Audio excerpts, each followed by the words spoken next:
Welcome to Merlot Field as the Portland Pilots hope to continue their undefeated start to the 2022 season, this time against Utah Tech in their first ever meeting. I'm Adam Sussman, joined by Angela Harrison. As always, Angie, sticky game at the end of the California State Bakersfield match on Friday. How do we hope to see more of the first 45 from that game and not so much the second?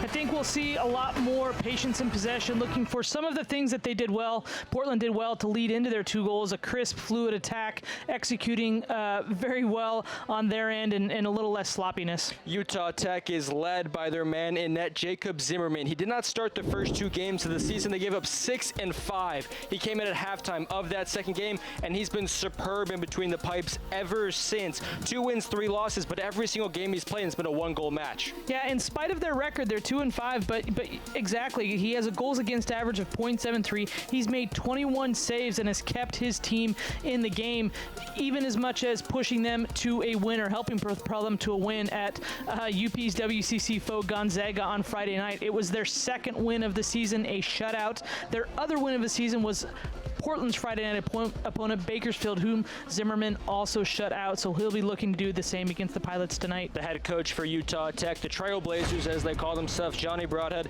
he was the man to oversee this program going from D2 to D1. Doesn't have a ton of experience at this level, but doing a good job thus far. I mean, he's managed the program into 3 different conferences. They started out in the Pac-West when he started 7 seasons ago and went to the Rocky Mountain Athletic Conference and are now in the WAC. He started his career, didn't exactly start his college career, but he got a start in Division I with Utah Valley University under former University of Portland goalkeeper Greg Moss. Greg Moss, people will know, preceded Casey Keller in nets here on the Bluff, so no doubt that Coach Broadhead has perhaps reached out to Greg Moss to see what he knows about this pilot program to get them ready for tonight. Our home player to watch is going to be Germain Senga. He entered the weekend 7th most assists in the nation. He did the opposite of that, grabbed a goal on Friday, the game winner, in fact, against CSUN. He's come into this program tremendously. He started here last year after transferring from Memphis and doing quite well with that program for 3 seasons. He had 2 goals last year and started to break into his own offensively. He already has 2 goals on the season. You mentioned Friday night, but that 5 assists is a key. He plays on the wing for Portland, really does a good job keeping plays alive as they break up towards the end, gets some good balls into his teammates. Nick Carlin-Voigt, the home coach for University of Portland, of course, 5-0-3, best start since 2018. He's done a lot of things right. Has a big roster at his disposal again. Probably going to see a little bit more players than we did on Friday. I think so, and what he's going to really look at is how to make the game a little bit easier on his team. He thought about Friday night's game that some phases they played were clean and simple, and it was great to watch. In other moments, they just made it much too difficult on themselves and thinks that they could have put the game away by being more clinical. So that's what he's going to be looking for his team. Portland will hope to end the weekend strong against the Trailblazers, a squad filled with Oregonians, but Portland's going to try to best them. Kickoff coming up next.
Welcome back to Merlo Field as we're moments away for kickoff between the Portland Pilots and the Utah Tech Trailblazers. Each 11 out on the pitch for the Utah Tech Trailblazers. A relatively steady starting 11. One change, though. Their steady wall at the back. Julian Herrera picked up a red card at the end of the match with Gonzaga, so freshman Harrison Shaw enters the lineup. This is a roster that is awfully young. 8 underclassmen in the starting lineup. 3 Oregonians as well. A lot of Utah Tech gear in the stands as well, so expect applause from both sides. CJ Tibbling in the center circle getting ready to start things off. This is his 3rd start of the season because of Jacob Abelay's suspension. He gets the start. Other than that, Ange, a steady 10 from we saw on Friday. Yeah, we are seeing some different faces in the lineup for the Pilots, Tibbling being one. We've got Sanga. We know Sanga in there quite well also. Cambridge out on his typical right wing. And a pretty consistent 11 from head coach Nick Carlin-Voigt here. The front line that did damage last game, and of course on Monday against West Virginia, it's going to be Gurman Sanga on the left, Cambridge on the opposite wing, and then CJ Tibbling up top. Tibbling has a goal and an assist this season, looking to add to that point tally as he starts things off. Tracy sends it wide to Cambridge and quickly out of play for a throw in 10 seconds into the affair. And just the first time these two teams have ever met. Portland, you know, many from the third-party perspective can overlook Utah Tech. Only a Division I school in their 3rd season now. You look at this side, it's hard to kind of make out an identity because they're so young, but maybe that can be used to their advantage of saying, hey, we don't have the experience, let's just go out and play with house money. Well, I mean, you can only use that excuse against a team for so long that they're a new Division I program. This is their 3rd season. They've had some good results, and especially this season, they picked up that win Friday night, as I mentioned in the open, against Gonzaga 1-0. They lost recently to Santa Clara 1-0. They've had some really good tight games. Picked up a win over Bakersfield, who Portland squeaked by the other night. So this is definitely a team that Portland and no team really should take for granted. Fernandez was looking for his patented pass over to Cambridge. Instead, it's going to result in the first corner of the game. You're right, Ange. If you take out those first 2 results against, you know, foes from the Midwest, Wisconsin and Marquette, which they lost a lot, this month, 5 games, the total score in those 5 has been 3-2 for the opposition. Every single game has been 1-0. Denley quickly plays it short to Fernandez, a quick leave off, but that's going to be offsides. Call you don't see too often from corner kicks, but it was the right one made by the far side official Chad Stewart. Tech so far this season 2-5, 2-3 on the road, 0-2 at home. They're picked to finish 9th out of 10 in the Western Athletic Conference, just above Houston Baptist. The WAC did lose 2 teams. There was 12 in the conference last year, in which Utah Tech finished 9th, going 3-7-1 in conference. Poor record on the road, 1-10, but 3-3-1 at home. A lot of young talent on this Utah Tech side. They beat WCC foe Gonzaga on Friday. At the same time, Portland was battling Cal State Bakersfield.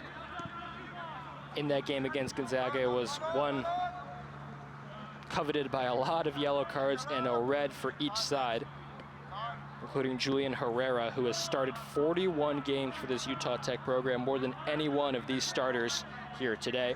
They're going to be lacking his experience in the back line. There is just a word of note about those red cards, just a slight difference. Gonzaga did receive 1 straight red card, while Herrera's red card is sending off was actually the result of 2 yellow cards, a double booking, so was sent off in that fashion. The lone goal in that game came in the 5th minute via a well-worked set piece. None of the 11 starters for Utah Tech either have more than 2 goals this season. Everyone in this roster only has 1. They've never scored more than 1 a game this year. Portland, of course, quite the contrary. The team that is 5-0-1 here at the beautiful venue of Merlo Field. Currently ranked number 14 in the country. They scored 19 goals this season from 10 different players. And the goal scorers are starting to make themselves known. Cambridge especially on the right wing. Going to be without the usage of Babelai as CJ Tibbling takes it away, shielding it off. He's getting pulled all about, leaves it off perfectly for Cambridge. That's almost in. I mean, referee played advantage there. a lot of it. I don't think a yellow was shown afterwards, Ange. Nope.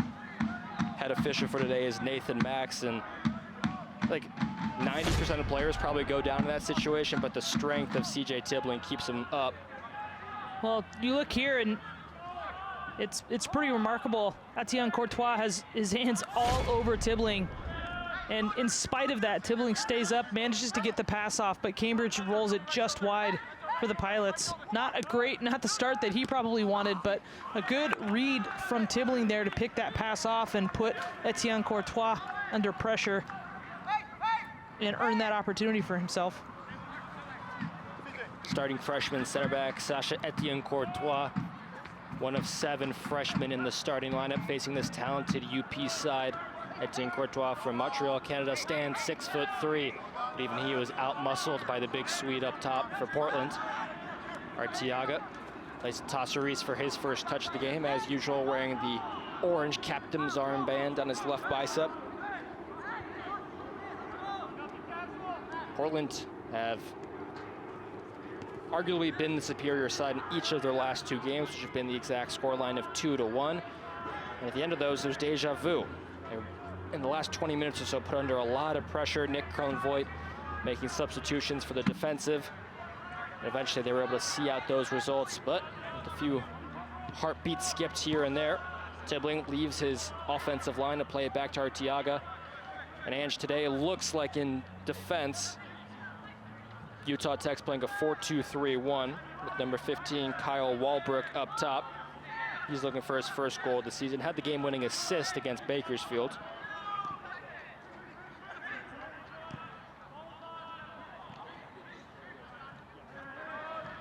Portland afforded majority of possession. No press put on by the visitors. Cambridge has green grass going forward inside the 18, leaves it behind a few. Nava comes back and almost catches it. I think he may have been leaving it off for Denley, who wins the battle back. Nava squares it left to Sanga. Has a touch with his right foot. A beautiful step over and has a left-footed cross inside. Fernandez hovering over the penalty spot. Tracy to Denley. Pair of offensive fullbacks for Portland create a lot. And here's a chance right here, and it's going to be offsides. The pass did not register to Tibbling nonetheless. That's a run that Cambridge loves.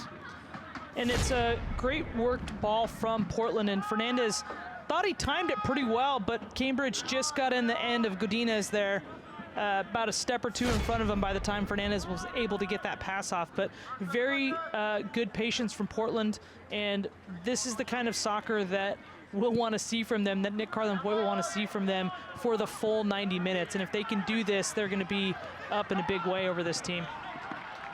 Tibbling bested Etienne Courtois. A well-worked sliding challenge. Denley paces over to the ball, getting ready for a throw-in. Not many short options present themselves yet. Delance Pierre covers for him at the fullback spot. Sanga grabs it. Good cross inside. Zimmerman hesitated for a second, but he eventually comes out and grabs it. Bonilla shields off. Uses his stature well. Gives it back to the midfielder from Colorado, Greg Tracy.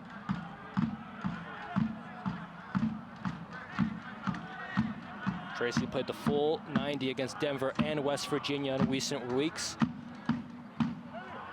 He's been given such opportunity after Marios Andreu picked up an injury and hasn't featured since. Bonilla takes his time, gives it back to where it started. Arteaga uses his vision well. It's been fun to see how Arteaga's game has changed since his move from midfielder to center back. Still certainly has the passing prowess. Well, he sees the game in front of him so much better, I think, from that deeper spot. And with that passing prowess, that's what Carlin-Boyd needs out of both of his center backs, not just Delance Pierre, but putting Arteaga back there next to him gives them steady possession and passing options from both their center backs, who have the vision to do it, can see something other than just playing it wide to an outside back or back to their goalkeeper. Nava was grabbed. Fernandez has a strike from distance. Forces a dive from Zimmerman. for a goal kick advantage was played, Ange. And, you know, people will gripe about the refereeing, but you can either let them play and let them play the advantage that they've earned, or you can continually stop the game, which will also make people unhappy and tends to lead to more chippier games. As the game gets stopped and the fouls get called, players tend to get frustrated, the fans react, and so what happens is that they end up fouling more. So you have to sometimes let these advantages play out, but at some point you do have to, if it is a cautionable offense, pull it back and issue the caution. Here's the shot from Fernandez, about 2 feet wide of the far side post. Tibbling.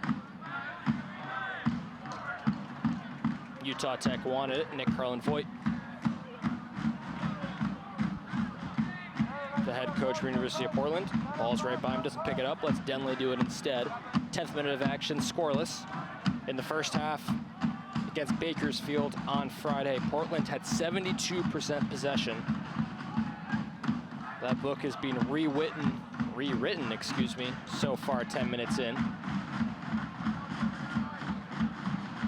Arteaga to Pierre. Pierre had one mistake on Friday, which led to a goal-scoring chance for Bakersfield. Played perfectly into the path. A nice chop. Almost left off for Senga's going to shoot it himself. Initial save is lovely. It's still loose. Cleared initially. Senga still fighting. And scraps are away. Denley, strong header back the other way. Utah Tech trying to get any bit of the sphere they can. And instead, it's going to go in play, out, as the linesman, Chad Stewart, calls it so. I just want to call out what an absolute superb touch that was from CJ Tibbling from this ball from Pierre. Look at this ball comes in, he's shouldering off Etienne Courtois, and then just does that lovely little first touch chop and gets the shot off by his third touch. That's just remarkable, remarkable work from Tibbling to not only deal with the physical challenge, but then have the technical ability to take that great first touch there and set himself up. Lights are on at Merlot Field. The bright white jerseys of Utah Tech trying to cause an upset over the 14th ranked team of the country in their first ever meeting. Senga wide open, streaking through the middle, but that would be a near impossible pass for Cambridge. Fernandez finds Senga, gets loose in the weeds, and now cleared outside of the 18. 2-on-2 break. Both center backs collapse on the ball carrier, Nielsen. And it's going to be offsides on the far side. Shot over nonetheless. As you watch that play developed, Arteaga timed that perfectly. He was holding the line, he kept holding the line. He knew the run was going to be offside as the pass was made, and so he just held the line, made sure that people around him were holding the line, let the runner go, because that eventual pass was going to be offside. Another thing that isn't instinctual for a midfielder going back to center back. You have to play that offside trap every now and then, and did it to perfection there. We've seen a lot of action from CJ Tibbling thus far in the game as he's running onto the ball here again. This is a big opportunity for him with the normal starting striker Jacob Babalai out through suspension via yellow card accumulation. Didn't get a red last game, as in 2 yellows, but just too many on the season at this point. He will be back and available for St. Mary's next Friday. Bonilla left perfectly and chipped in, but it's going to be offsides. And that was Sanga, the one in the box who ultimately ended up finishing it.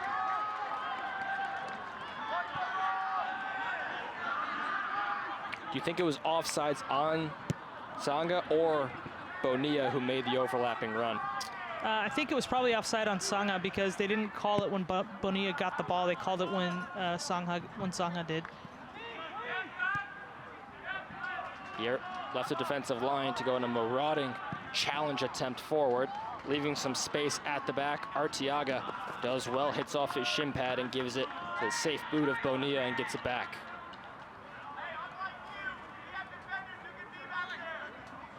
Portland was dominant in the first half on Friday. We're up 2-0 within 25 minutes. Let a cheap goal in within a minute of the 45. And then 2-1 stood the final scoreline. But the game, statistically, will show that it was a lot closer than it seemed in the first half.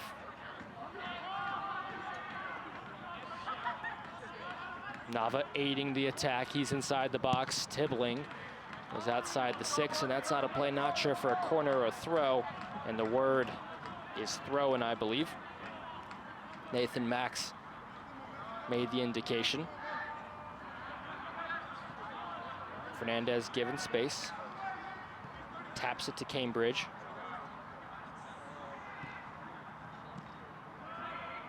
Here's Cambridge, turns his defender. Thinks about a cross, tried it, and out for a corner kick. Portland have been favoring the far side in terms of build-up play, but when they go long, they like to do it left with the pace of Senga and the physicality of Tibbling.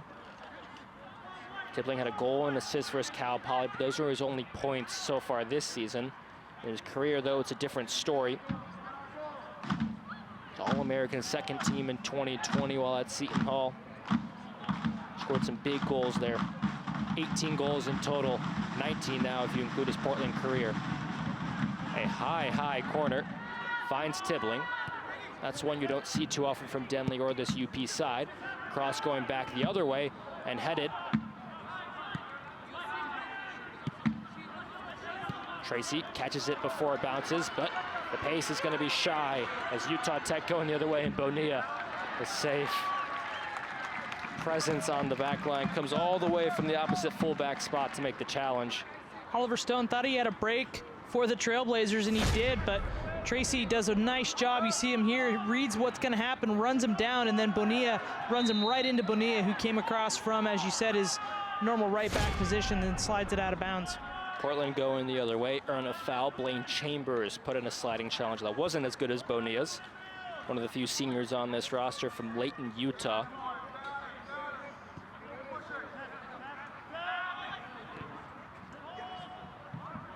.59 fullback. Keep an eye out for number 3. Him and Senga have been battling so far. Pierre gets into enemy territory, gives it over to Denley, who's closed down quickly. Senga. Utah Tech are like Velcro to the attacking players. 16th minute, 0-0. Chances have been there, mostly created by the central man, CJ Tibbling.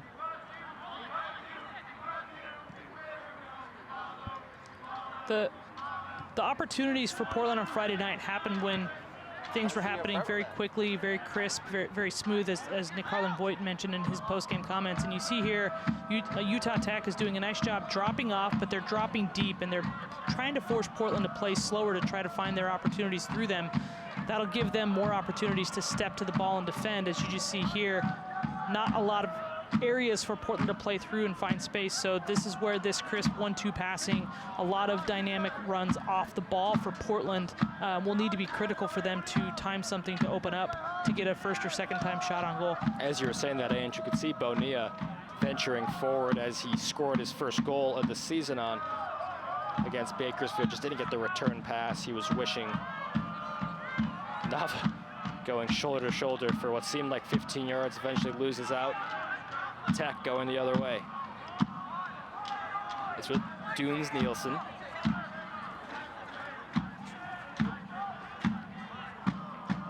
Nielsen lays it off. Tech trying to hold on to the ball for a little bit. Shot from distance. It's a curler. Tasser Reese didn't even have the thought of diving. Stumbled across a little bit. It's going to be a goal kick for the Cyprian keeper. Tasser Reese this season, 8 goals against, a save percentage of .771. Had 3 clean sheets in a span of 4 games, looking for his first in 3. 5 saves against Bakersfield.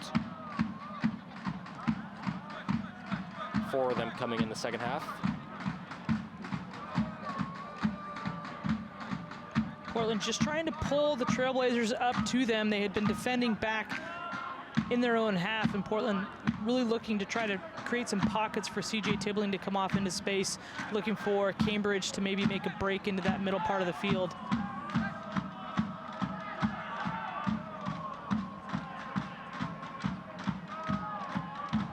All 3 midfielders for Portland right now. Maybe Tracy the least, but certainly Fernandez and Nava both like to get forward. Here is Cambridge trying to capitalize on the mistake, a curling effort. Close, and we've seen him convert those a time or two this season. almost his 6th goal of the campaign, but Zimmerman dove but didn't need to make the save. Is the 6'5" keeper in the turquoise kit. Will place the ball. And this is certainly an enjoyable game for you, watching the goalkeeper talent on display. Here's Cambridge trying to get it past that talent, and Tibbling does. CJ Tibbling with his 2nd goal of the season got the start because of the suspension, and Cambridge notches another assist as well. And Portland was going to get a goal either from the patience in their buildup or from pressing it when they lost it, and that's where that happened. A little bit of pressing through the middle, an errant pass out wide, and Brandon Cambridge intercepts it again, gets in, and you see here's the ball that comes across. Cambridge, right place, had dropped off deep enough to make sure that he could defend those, gets in, and Cambridge slots that ball through so many players, and Tibbling makes no mistake, does what it takes to put the ball in the back of the net. It doesn't have to be pretty, it doesn't have to be a highlight reel, but it's just got to go in, and that's a great, great opportunity from the Swede, capitalizing on this start. Very similar assist that Cambridge had for the 2nd goal on Friday as he slid it across the 6-yard box where Senga then finished it. Senga was almost first to it as well, but the insurance policy of Tibbling cashed in. That's his 20th collegiate goal, 2nd of 2022.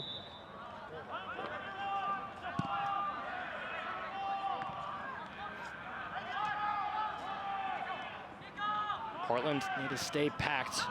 Don't allow a cheap goal after scoring a nice one. And this is what we've seen them do. They play so well, and they play really good for long periods of time, and then once they get their goal or they go up and things start to look comfortable, they start to let the other team back in the game. So this is what I was talking about in the open, of playing just a really good end-to-end full game of comprehensive attacking possession soccer from start to finish. We referenced Jake Arteaga's quotes and words with the Oregonian earlier in this week. He says, "We haven't played our best soccer yet. We've certainly seen glimpses of it." And I would say there was about a 15-minute stretch from the 5th to the 20th minute of this game that showcased what they're capable of, certainly in possession. You got, even if you give up a goal to the Trailblazers, stay on your game, Portland, because frustrations can come. It's been much improved since earlier in the season, Ange. I think we saw a lot of that against Central Arkansas in the first game, of Portland being bogged down when the other team wants to get them in that state. Even against Seton Hall as well. It may have been a 3-1 final scoreline, but that game was 1-1 for a long time. And unfortunately, although the game was at home, Seton Hall commanded their style of play amongst the Pilots, as we see the first substitution of the game. A like-for-like replacement, Muslim Umar coming in on the left wing for Gurman Senga. Umar has been a sub-appearance in every game this season. Hit the 200-minute mark last game. 1 assist in the opener against Central Arkansas, looking to put some more points on the board.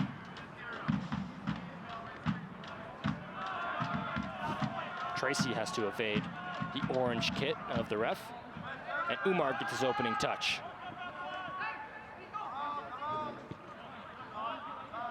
Displays a few body feints, gives it back to Pierre.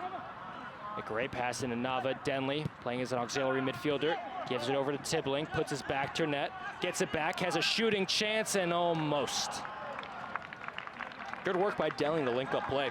And Blaine Chambers comes up big there, just bodying up Tibbling as Tibbling's trying to cut it inside and disrupting his stride just enough that he can't get a clean strike through that ball, because as we know, CJ Tibbling, once he gets a good look at it, it's this return, and there's you see Chambers coming in and just harasses Tibbling to the point where he cannot get his foot around the ball and through it.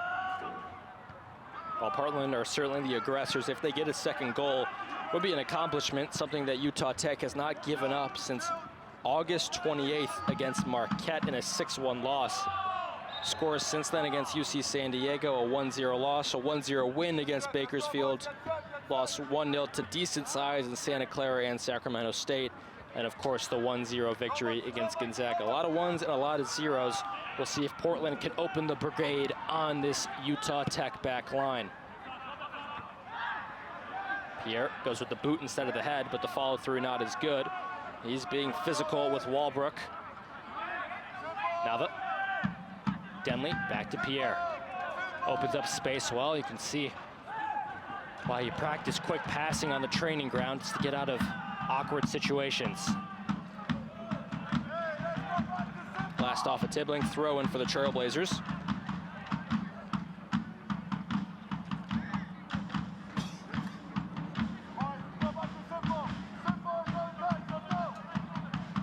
Portland aiming to go to 6-0-3 on the season. Have to take an eye on what has happened elsewhere in the top 25, but 2-0 weekend can't hurt. Although it did last weekend when they went from 13 to 14 after staying undefeated. Etienne Courtois.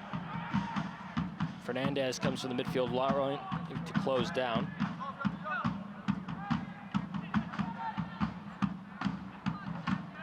Tracy's hop doesn't win the header, but at last going off a Utah Tech attacker gets the ball back for Portland. The Pilots this season are averaging just shy of 2.5 goals per game, opposed to last year where they scored 1.5. A switch to a more attacking formation. What is usually a 4-3-3, but it can change depending on what Nick Carlin-Voigt wants to do, has yielded great results, and it almost does again as a low cross with a lot of velocity by Umar.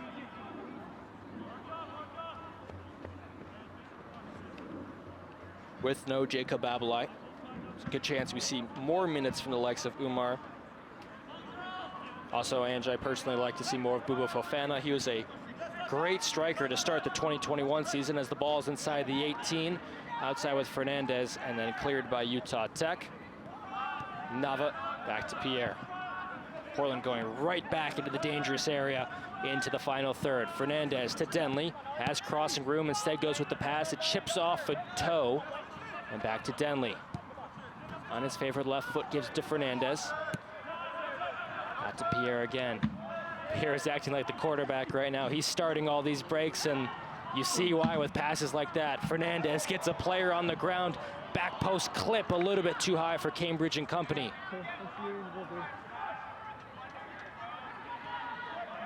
Cambridge flat-footed, gives it to Bonilla. The fullback from Texas has a roll-off, almost gets the return pass from Nava. He knew what he wanted, but the foul is going to come in. That was a fast attack over and over again. You like to see that, Ange. Well, and it starts here with the great ball in from Delence Pierre, and Fernandez gets in and cuts the ball so well, catches Brooks, but that was about the only thing he could do with that ball. He knew he wanted to go to Cambridge, but he had to get it up and over the mob of players in the goal, and that was the only thing he could do at that point. Yep. Chambers, sorry, that he went by at the end line. Yep, got Blaine Chambers to get some grass stains from Merlo Field, a good souvenir to take back to Utah. Denley calmly plays it with his chest and then back to the keeper. 27th minute, 1-0 Portland on top via the CJ Tibbling goal, assist by Cambridge. Cambridge now has 5 goals, 4 assists on the season, up to 28 shots if we include the 2 he's had so far tonight. Umar open on the near side flank. Nava picks his head up, peeks that way. Instead goes to Cambridge outright, and that's always a good option. Here comes the Canadian winger. Blows up the engine, but hits the brakes, gives it to Bonilla.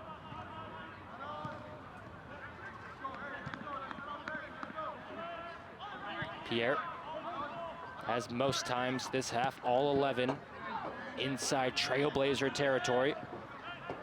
Umar shifts his direction, plays it well to Nava, has one on his shoulders, stops inside a triangle of defenders and gets out well. Bonilla low into Umar, cleared away but still inside the box.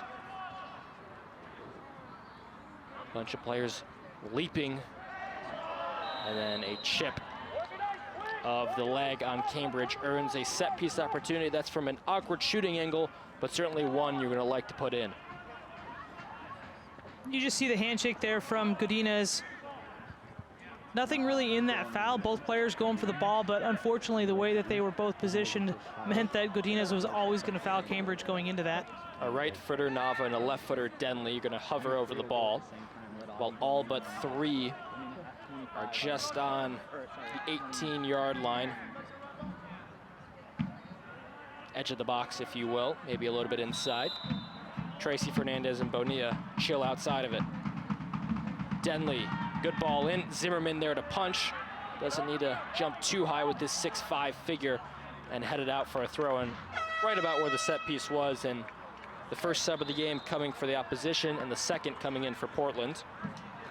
For Portland, it will be Oliver Yippa replacing Greg Tracy, a midfielder for a midfielder. And in coming in is Abagay Gomez, the freshman from Las Vegas, Nevada. Replaces number 33, Tyson Wynn, a freshman for a freshman. Gomez started 2 mid-season, hasn't started the last 3. Played a little bit over half the game against Gonzaga. 261 minutes total. See if he can imprint his Gomez stamp on this game. Almost a third of the game collapsed. Portland may seem to be in control, but a 1-goal lead is tantalizing. Just one shot on goal the other way can change things a lot. You saw it happen on Friday.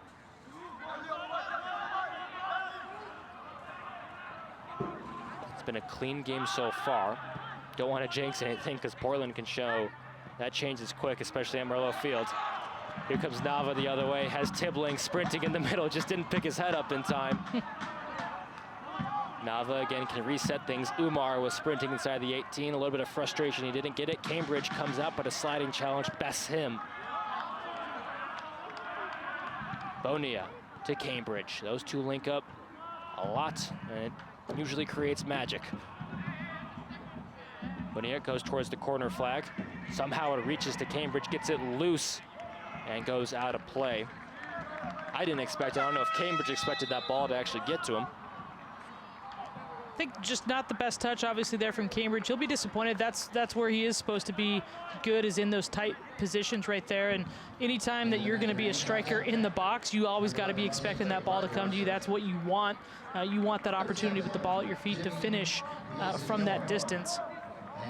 2 subs coming in for Utah Tech. One, a normal. Taylor Rogers played every game this season.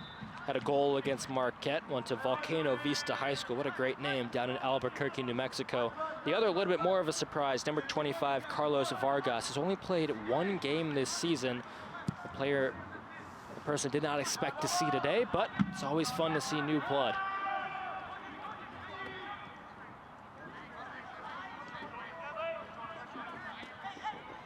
Out wide with authority for Utah Tech. What can they create? No shots registered inside the 18. A couple of long-range efforts. Just one. Tibbling leaves it off to the sturdy feet of Nava, who gets his sturdy foot slid under. It's good, solid attacking subs from the Trailblazers.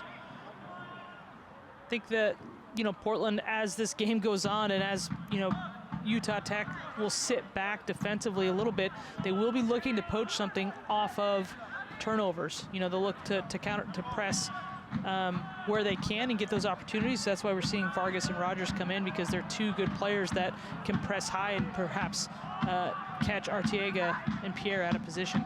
Umar got the leave-off ball from Tibbling, but in the process, he collided with Blaine Chambers, who is down holding his face or head. When it is an injury above the neck, you have to stop the game. Nathan Max did exactly that as we're in the 32nd minute. Ange, what have your been impressions of this game so far? Portland looked poised in possession. It's about what I had expected of this game. Utah Tech has had a pretty up and down season, but they've been on a decent run of results with a win at Gonzaga, you know, they had a couple of very close losses to Santa Clara and Sacramento State, so you know that their goal is to keep this game close regardless of who's on top. And so I think, you know, what we're seeing from them, dropping in, defending deep, forcing Portland to really try to find some very narrow channels for their runners to go into, and that's forced Portland at times to play a bit slower than they like, trying to find those opportunities and find those openings. And that's where Nick Carlin-Voigt will want to see some of his players, Umar, Nava, Fernandez, even Tibbling and Cambridge, be just a bit more dynamic off the ball for their teammates, try to burst into some of those spaces with speed to take advantage of just the very, very tiny pockets of space that are being left by the Trailblazers. Chambers is thankfully back up onto his feet. If Utah Tech wants to claw their way back into this game, better do it in the next 15 minutes, because Portland, in terms of defending a lead this season, when it comes to opponent goals, they've given up 8, 7 come in the first half. Only they've given up 1 in the second. So Utah Tech's gonna know that. It's gonna be an opportunity the next 14 minutes, 13 and a half to be exact, of trying to get their way back into this game. Portland, usually not the case, a beautifully even 27 and 26 goals by period this season. Excuse me, that was corners, not too many goals. I meant to say 11, now 12 and 8. They've been outscoring their opponents 20-8 so far this season. 20 different goal scorers, 20 different goals, 10 different goal scorers. Tibbling goal in the 19th minute, the difference right now. We saw another change come in, a player I'm excited to see because we haven't that many times this season. Buba Fofana, who's played each of the last 4, didn't play before that. He had an injury. The flashback to 2021, Ange, and he was the day in, day out starter for this team before Babalai kind of took that role for himself. Well, we've seen Fofana come in. Some injuries had picked up some different knocks and things that had happened where he's got to rehab, he's got to get himself back in, and it starts with just increasing minutes, gaining opportunities to play, and, you know, making the most of your chances when you are out on the field, when you are given those opportunities to play. Also into the game for Utah Tech, Nathan Martinez, appearing in his 4th game of the campaign. Poor back pass by Denley, was aiming for Nava. Now Utah Tech are going to try to take advantage. Square to the middle of the parquet, shot from distance, low and well wide. Going to be their 2nd shot of the game. Denley right now experiencing, I've been watching in the last probably 10 or 15 minutes, experiencing just sometimes the problem when you play on the sideline with where all the fans and the coaches are is that every time he gets the ball, he's hearing about 5 different things, not only from his teammates, but from the coaching staff, from the bench, from the crowd, about what he should do with the ball. So parents, if you're watching, you have kids playing youth soccer, that's decision paralysis. So just maybe let them do what they need to do. He's got to listen to Nick Carlin-Voigt on the sideline, not about 500 other people. I always think about that for the opposing fullback and the opposing left wing or left men. They have to hear it from Clive's Army. I mean, if it's a Friday night, no matter what they do, they're getting jeered on. Let alone you get dribbled past, you hear it for the next 30 minutes. Bonilla, who's often the one doing the dribbling pass, gives a nice ball over to Fernandez. Had Buba Fofana sprinting, and I mean sprinting, on that right wing. The midfielder, born in Illinois, taking it himself. Almost reaches Umar, but Denley there. Umar almost splits 2. Denley bumps a few, makes his presence known, and does it well to get the ball back. Both were scrapping for it. This is a tough decision on whose ball it's going to be. It's going to stay. Nope, it's going to be Utah Tech.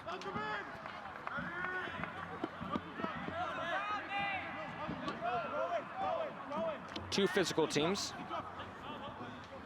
No yellow shown yet.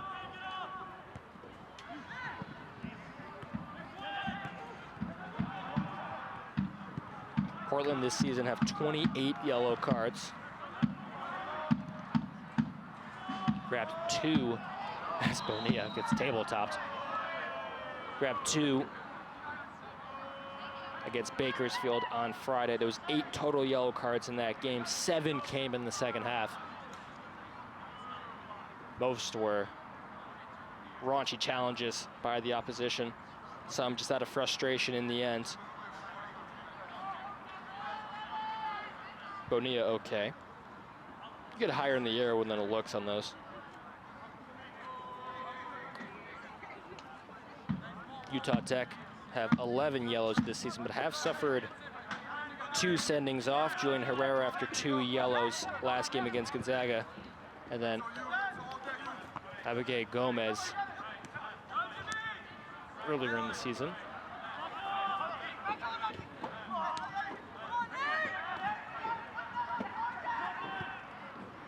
Tibbling running off the back of 1.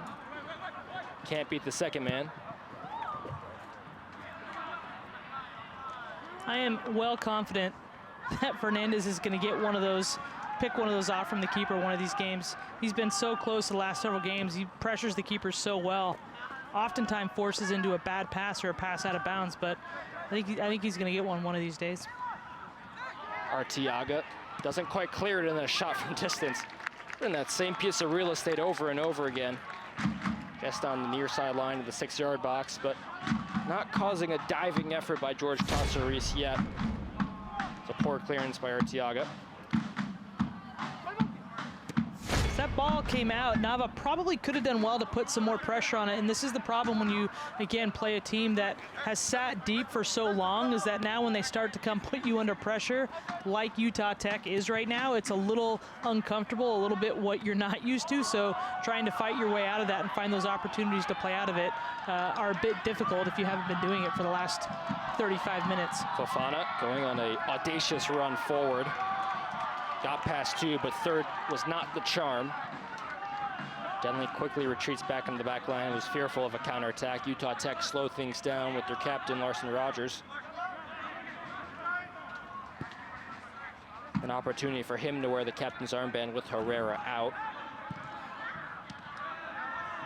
This is where you've seen Portland change up their formation in response to what they're seeing from Utah Tech, moving Fernandez and Tibbling as high strikers, playing Nava, Umar, and Fofana in as a secondary line. Just to do that, Fernandez drops off into the midfield. That's what they want him to do, and they can get up a 4th and 5th attacker into that front line. Single digits remain in the first half. Portland trying to grab the second. Utah Tech trying to claw their way back. Here's Yipa, Fofana, and right inside to Tibbling again, almost like the first.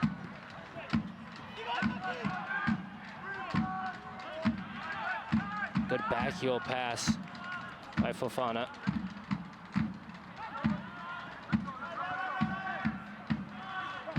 Nava. The dummy played through to by Bonilla. And the sliding challenge makes up for his misgivings, but still, Utah Tech marauding forward, and advantage was initially played, but the pass doesn't reach Stone, so there will be a card shown. And Fofana does come in late from slightly behind on that challenge. And that is a solid, does it right in front of the referee. Yeah, that's absolutely a yellow card. First yellow of the game shown to Bua Fofana.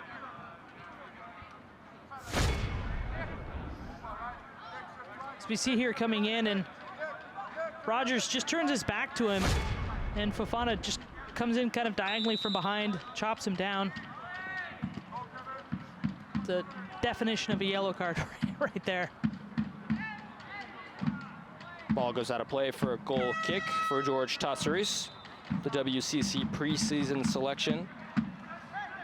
Speaking of Fofana, there's all WCC honorable mention as a freshman.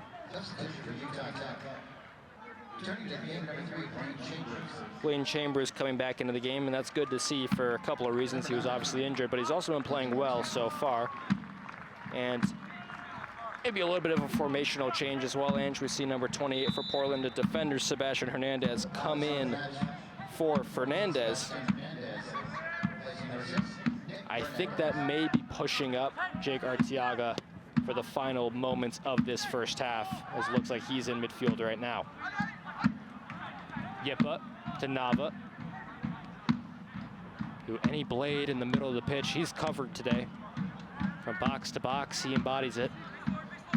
Pierre gets the pass from Hernandez, and now Denley launches it forward to Tibbling. He's played the hold-up man role really well, and a good ball through to him. He's showing his pace, shoulder to shoulder. No foul, just a clean bump on both ways. Utah Tech win out, but for how long? Arteaga may have lost the battle trying to win the war right now. Portland get the ball back. Arteaga back in familiar territory.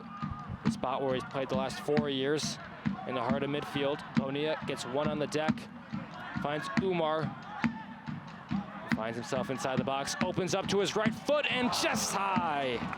Would have been his first goal as a Pilot. Would have been a pretty one at that.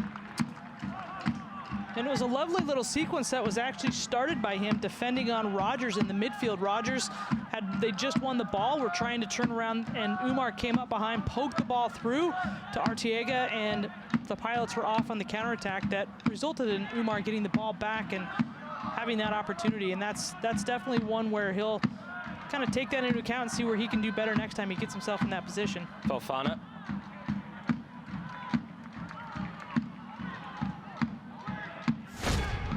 Here's another look at Umar attempting to get his first goal in purple. Just a great cutback from Umar on Chambers, but as you saw, Stone come in right in front of him. I believe Etienne Courtois was the other one. There was not a lot of open areas of the net to shoot at, especially with Zimmerman covering as much ground or as much airspace as he has been. So Umar will have to definitely pick and choose his corners, but wasn't going to get the window that he wanted there. Nava earns a juicy opportunity for Portland, just inside 25 yards from net. Will he be the one to take advantage of the foul he drew? Denley, who's been the one to score from a set piece directly this year, is joined by Nava himself. Denley, of course, on the left foot. As the clock ticks longer, under 4 minutes to go in the first half. Portland's lone goal in the 19th minute from CJ Tibbling. Trying to double it right here. A wall of 5 Trailblazer defenders are about a foot inside the penalty box. Nathan Max blows his whistle. We're ready to go. It's gonna be Denley, gets it over the wall and off the bar. Second shot, still loose, and then Zimmerman comes to collect. And it was a pile of purple and white jerseys in there for that second opportunity, straight up in the air. So hard to win that second ball with, looked like probably about 8 bodies in there. Tibbling was closest to it for the home side, but Zimmerman eventually picked it up. Give some applause to that Denley effort. You see why Nick Carlin-Voigt has trusted him on these chances. And another lovely ball there. A same chop from Tibbling. Shooting chance, it's a curler, another nice save. Fofana spilled it initially and then sends it wide.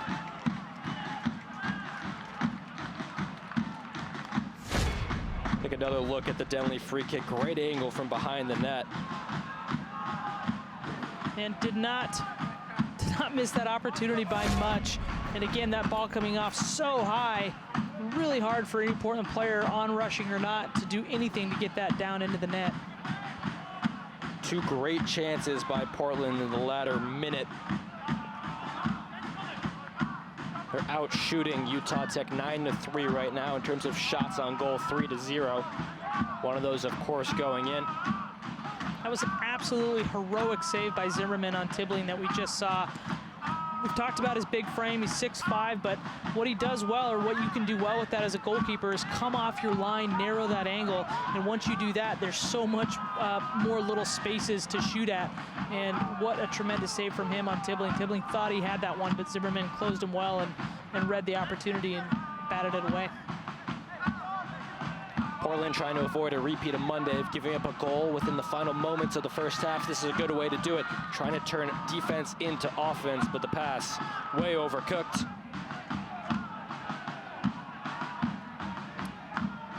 Fofana still showing the lack of minutes in his legs, and just right now not making the best decisions that he can. I think he's getting a little overeager. He's seeing the opportunities. Tibbling was on a break, but just couldn't quite execute the final pass. But we'll be looking for him as not only this game goes on, but the season goes on to build up to what he was showing in the previous seasons for the Pilots. Umar got his mid-drift grab. Nick Carlin-Voigt made sure to let Nathan Max, the head official, know. So we're now under a minute. A low cutter by George Tassaris goes straight to the opposition's center back, Etienne Courtois. Excuse me, that was actually Harrison Shaw, Etienne Courtois, the right-sided center back, Shaw on the left.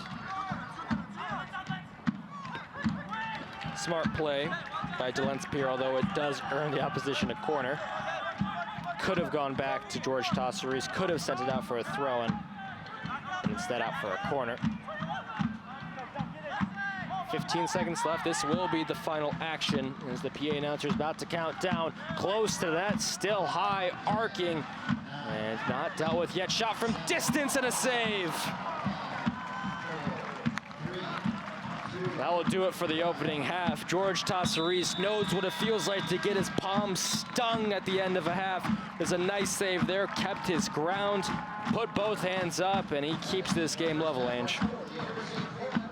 I mean, it makes it, Portland have definitely made this game harder on themselves than they should have, but you know, that's a great work from your goalkeeper in there to keep the shutout and keep your team ahead at halftime. Utah Tech have clawed their way back into this game, at least on terms of actions on the pitch, but the 19th minute goal by CJ Tibbling, his second of the season, is the lone difference right now. After this, we'll come back for the second 45 at Merlot Fields.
I love the fact that higher education can be transformative. It can change someone's trajectory of their life.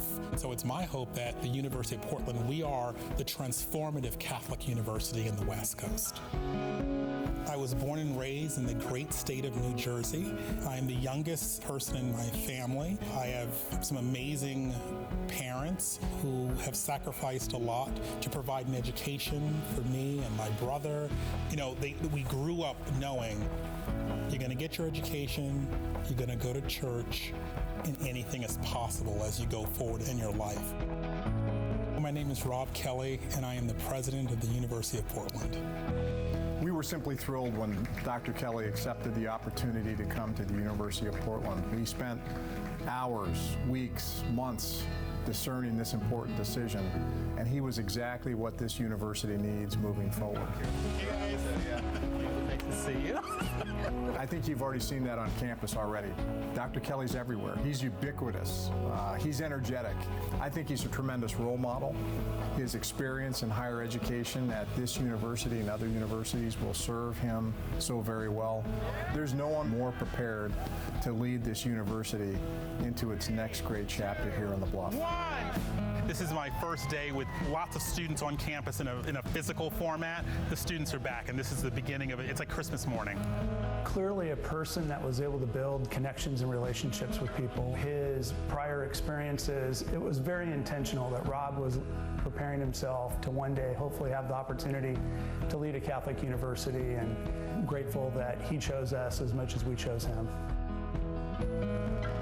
I've been so blessed to know him for over 24 years, and one of the very first conversations we had, we found out we both loved higher ed, and he talked about, I want to be a college president one day. And it really struck me because my father was a college president, and so I saw a lot of similarities in somebody that I, greatly admire and love more than anything.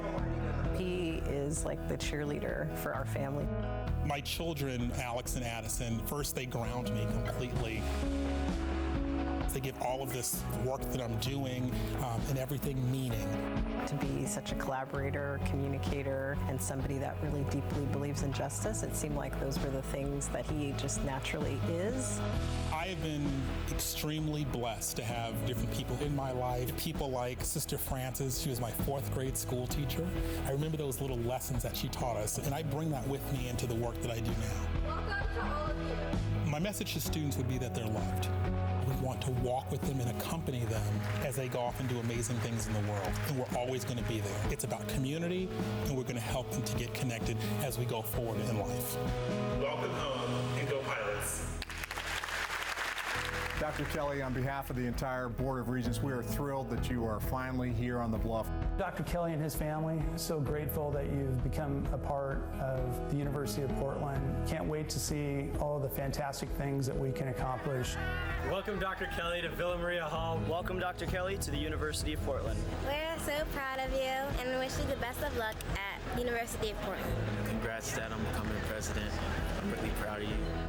Every day, remember where your strength lies. God and heaven are below our feet and above our heads, and so always look up and remember that you are loved and you can do this. Congratulations.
Back in Portland, Oregon at Merlot Field as the University of Portland Pilots currently have a 1-0 lead over the Utah Tech Trailblazers. That goal came in the 19th minute when C.J. Tibbling scored the 20th of his collegiate career and the second of this season at his time with the Portland Pilots. Once again, I'm Adam Sussman, joined by Angela Harrison.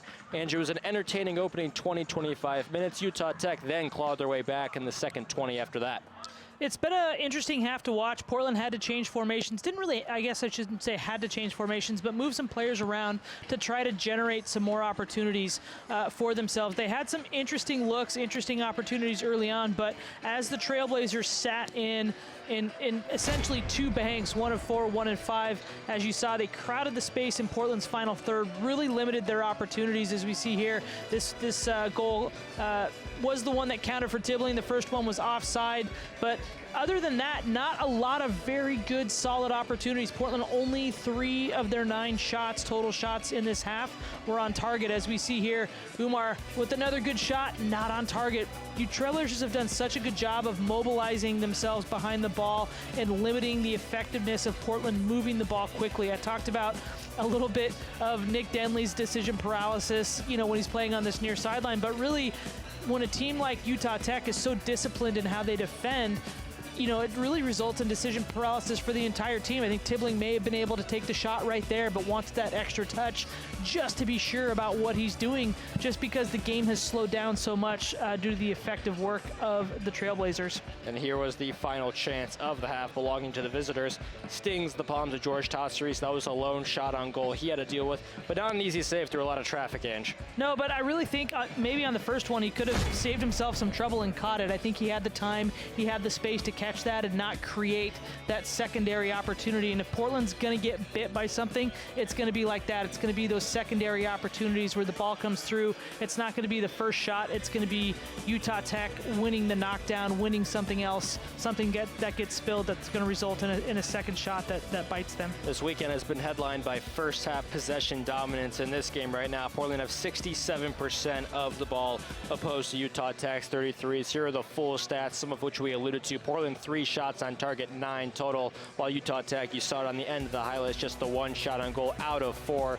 2 saves for Zimmerman, 1 for Tosseries, 2 corners for Portland, 1 for the opposition, and then 4 to 6 in fouls. It's been a pretty clean game so far, and we saw 1 yellow card to Fofana, but other than that, I think Nathan Max has done a good job officiating this game. I think both teams relieved to see that. We've seen some pretty sloppy, messy games for the Pilots, for this Utah Tech team Friday night. 35 fouls in that game, 8 yellows, 1 red. 2 of those yellows resulted in that second red card ultimately. But, I think both teams, relieved and probably want to see the game out like this. Not a lot of stoppages, not a lot of silly fouls that are going to result in something detrimental to either side.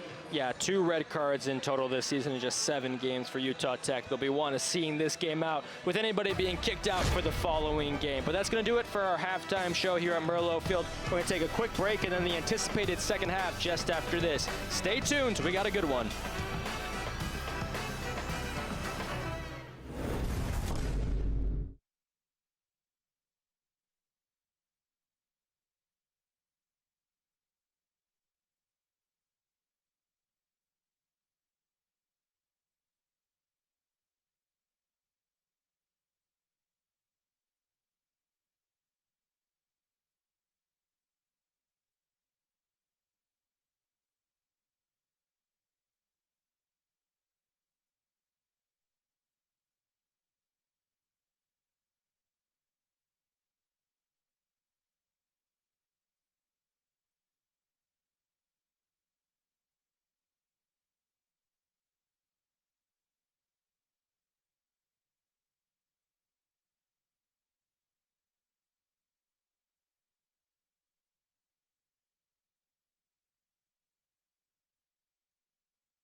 Portland Pilots lead 1-0 over Utah Tech in their final game of the non-conference slate. Next Friday, they'll face St. Mary's at 7 p.m. right here. Catch that game on Portland CW as well. But for here and now, Ange, this is your final half in a busy weekend. You were on the call for the women's game yesterday. You, of course, did the game on Friday with me.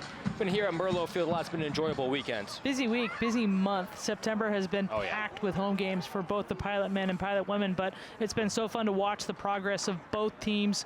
Both teams now in the national rankings for the first time since 2010. Both teams at that time, highly talented teams. You think about the Portland Pilots of 2010. Ryan Kowalik on that team, Austin Guerrero was the goalkeeper, young Thomas Iwasaki. I mean, just so much talent from front to back from that program, from this program at that time.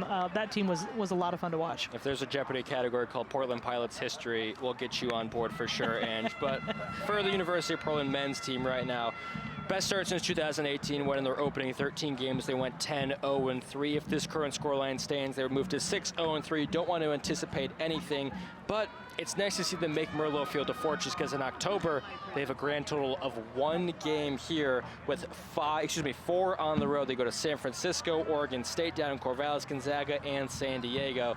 So it's been fortunate to broadcast so many games, but we won't be seeing this team so much. Probably going to evolve a lot on the road. Well, and it's, Portland with some of the tough games that they've had here at home. I mean, it is, they like to call the friendly confines of Merlo Field, but some of the very contentious, difficult games that they have had here will definitely, have definitely battle tested them for a tough WCC season. I mean, as you mentioned, they'll open up against St. Mary's, but then they'll go straight on the road for San Francisco. They'll get a break playing Oregon State non-conference, and then come back to finish out the rest of that WCC slate. Larson Rogers and Dunes Nielsen getting ready in the central circle to get things underway for the second 45. They currently trail 1-0, a scoreline that is oh so familiar with them. They've lost by that scoreline 3 times. They're going on the offensive from the offset.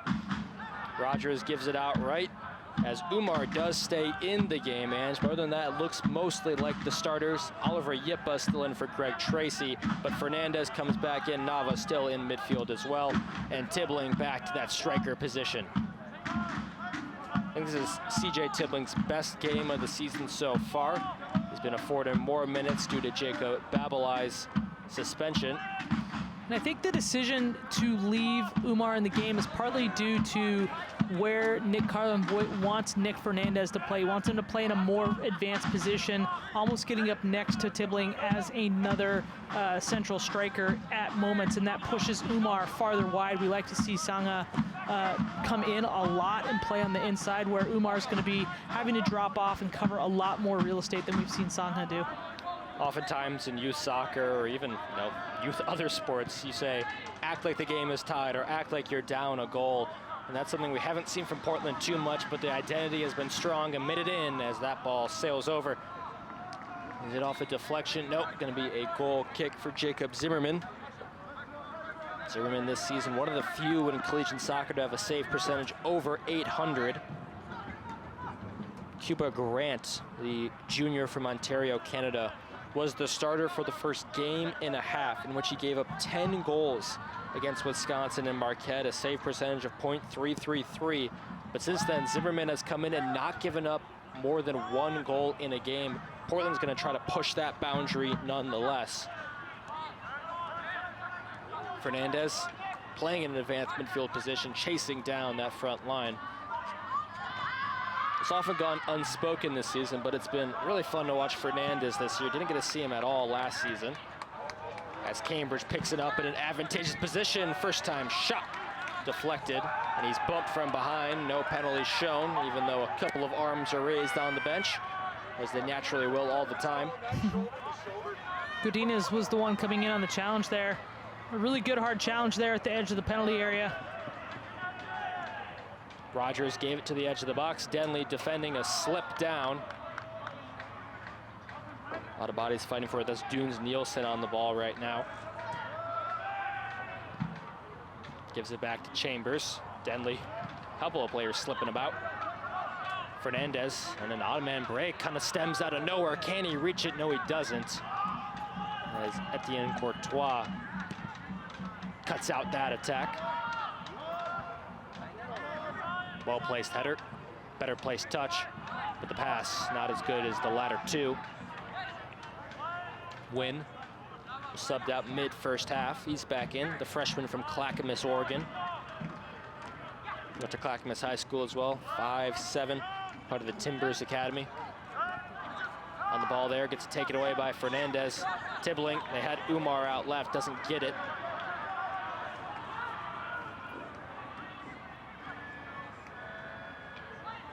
Now inside Portland's half. Ping pongs on the other side of it. Skipped all the way back to the back line. Zimmerman available as an option, but instead, the fellow center back.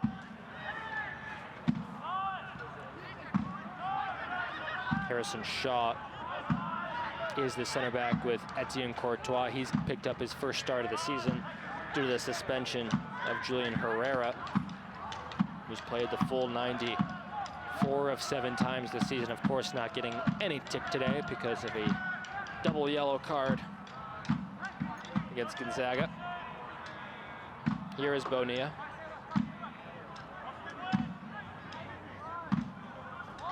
For the first time in a while, Johnny Broadhead, the head coach in his 6th season for Utah Tech, up onto his feet on the near side, right by Bonilla on the ball as he pushes it forward with authority well to Cambridge, who's amongst 4 and somehow gets out of it and finds Umar with the pass. Umar takes his time as a drag back.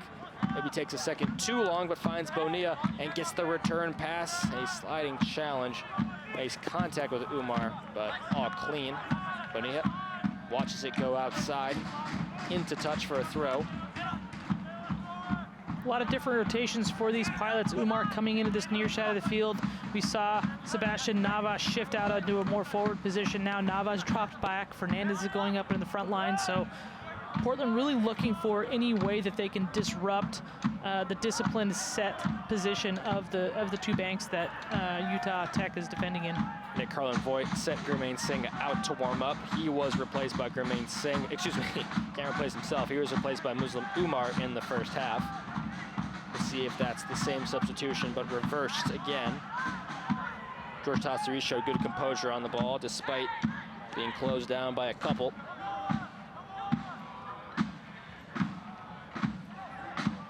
Carlos Vargas, number 25, still leading the line. He's had the lone shot on goal this game for the opposition. Fernandez, you're right, Ange, he has been playing a much more advanced role than we're used to. Oliver Yepa has taken more of that Greg Tracy role as still offensive, still can pop up and around the box, but more of the mop in back than necessarily the glamour position going forward. Nava is a little bit of everything, the janitor and the model. This is where Portland needs to counter quickly. They need to get the ball into the box quickly. Nava drew 3 players to him on that dribble, and as he was able to find that pass out with 3 players on him, you know there's open areas, there's open opportunities. Portland needs to be much quicker trying to find and get into the penalty area for a shot. We've seen that lunging CJ Tibbling effort 3 times. It worked once today, just a second too late. Actually makes contact with it as well. And Ange, they did what you said there. They were listening from the booth. Denley gets it in quick and almost at the back post for Would have CJ loved Tibbling. to see one of those runners pull themselves out. You see them, all 3 of them running in, same line, same level, into the goal box at the same time. Would love one of them to see what's going on. Maybe one of the back post runners stop their run, pull themselves back out up around the penalty spot, and give Denley a better option. A shorter kick by Zimmerman, at least shorter than he's capable of. Good build-up play cut out by Bonilla. But back to Vargas. Now going forward with Rogers. Taylor to be exact, there is 2 Rogers. Nielsen, cross deflected out for a near side corner. Utah Tech will happily eat that up. When you are afforded little possession in a game, set pieces is where you can make your mark. We saw it against Bakersfield on Friday, so they scored from a corner.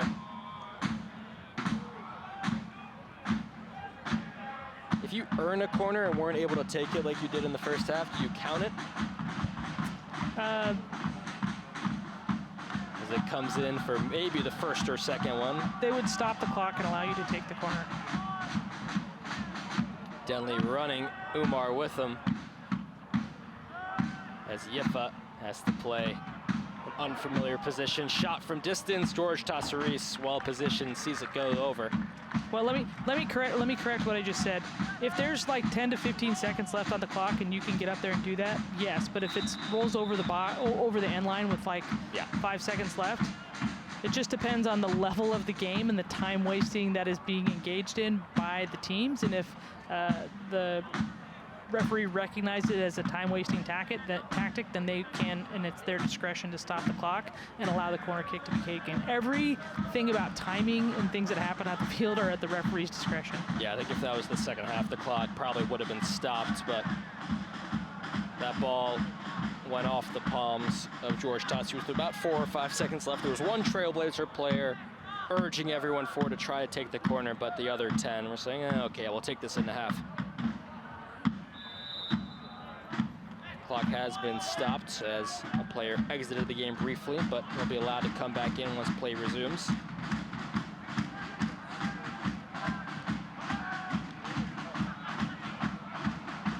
Fernandez sees it go over his shoulder.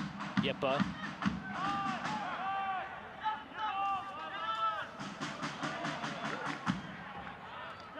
Bonilla aiming for Fernandez in the middle of the park. Instead, Arteaga.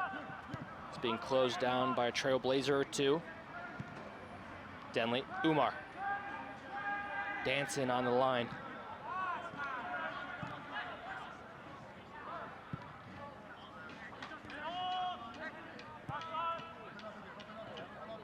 At least according to the official box score kept here in the press box at University of Portland. They do a great job over there. 2 corners for each team as of current. Nava acknowledges his mistake.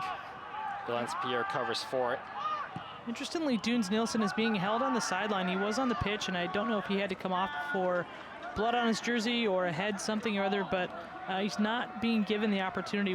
He hasn't been waved on by the center referee. He's being held by the 4th official until a stoppage to come back onto the pitch. Utah Tech playing in a 4-2-3 right now. They have some experience playing with 9 men, 9 outfielder players. Outside, the boot by Bonilla. It's a pass and a shot he loves. Fernandez on an island by himself, but finds Cambridge on a lifeboat. Gives the give and go. Outside the box with Nava. Picks it up off the boot of one. Can't get through a wall. And that ball into Cambridge was the obvious one. Would like to see Nava, would like to see Umar do something more to get Tibbling to pass it to them on the weak side. All of the numbers, all of the attention and direction are directed at Cambridge. So really good opportunity to get some heads going the other way with a quick flick out to Nava or Umar. Yipa. Precise ball to Arteaga. He does the same to Fernandez. A turn, and it is pointed to the spot. It's going to be a penalty for Portland. Drawn by Cambridge. A mild disagreement by Etienne Courtois, but I think in the end he knew that was going to be a penalty.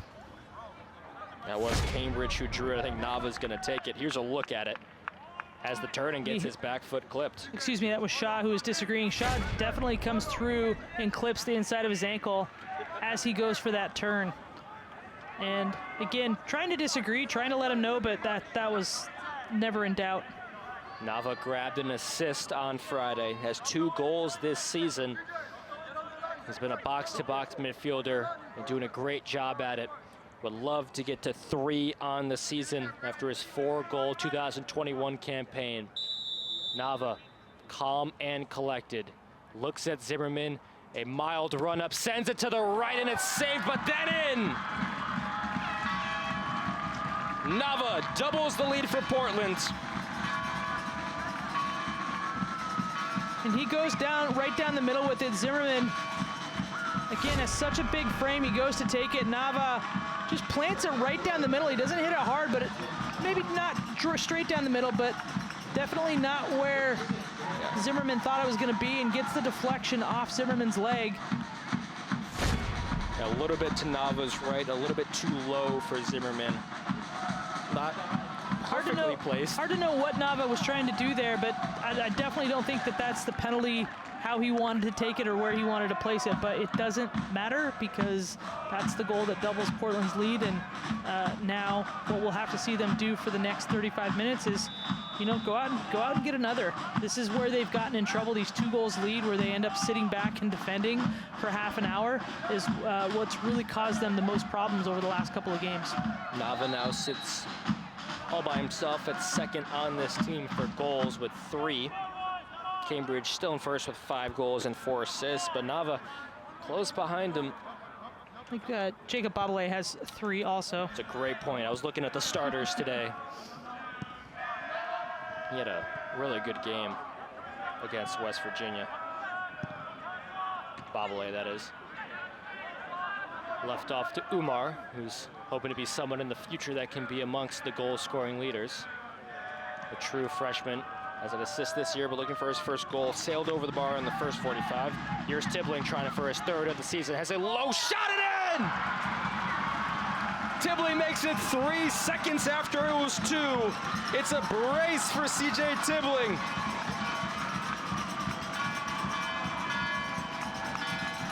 Now Nava and Babale have company. What a tremendous finish from Tibbling, and what Portland needed. They needed to get that goal. Again, we've seen the last couple of games where they go up 2 goals, it becomes a contentious affair, they get one, but look at Tibbling here, create some space for himself, and then you see him just take those big long strides, and you know he's gonna power that one in, and Zimmerman no chance. And wow, this Utah Tech team has not allowed more than 1 goal in their last 5 games, and not a multi-goal game since they lost to Marquette. So Portland, exactly what they need going into the next half hour of this game. A celebration worthy of the goal. CJ Tibbling with his first goal. Denley maybe got the assist on that one, but it was a goal worthy of unassisted. Usually goals in those circumstances should be unassisted. Looking at how he came in, he really created the opportunity for himself. It wasn't left for him by anybody else. He took more than, I think, 2 or 3 touches to try to create that opportunity. So should likely be an unassisted goal. And you said it on the replay. You could see those long, powerful strides. It was almost... He knew exactly where he was going and what he wanted to do with it. He just needed to create the space for him. And when you take those big run-ups and those strides like that, that's exactly what's going to happen. And it's so hard for a player of Tibbling's size and quality to match up with that when you're defending. 21st collegiate goal. You see why he was on the 2021 Mac Herman watch list. The transfer from Seton Hall making a difference for Portland this season. At it again.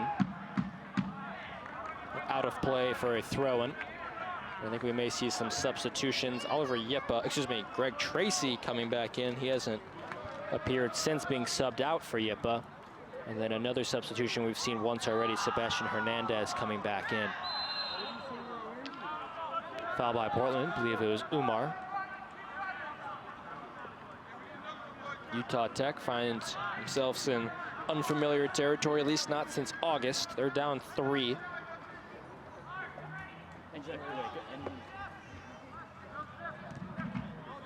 This is Portland's first 3-goal game since Seton Hall. The only game where they did not score multi-goals was oddly against Denver, where they got shut out, but it was a 0-0 draw. Every other game for Portland this season has been a multi-goal game.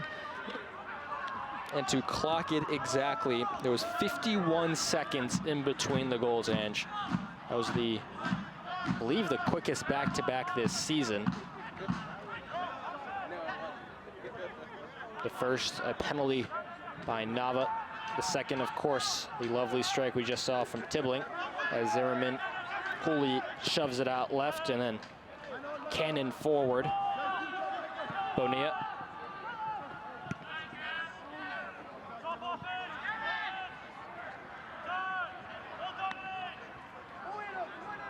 Nick Carlin-Voigt barking instructions from the sideline as his team is put under some pressure.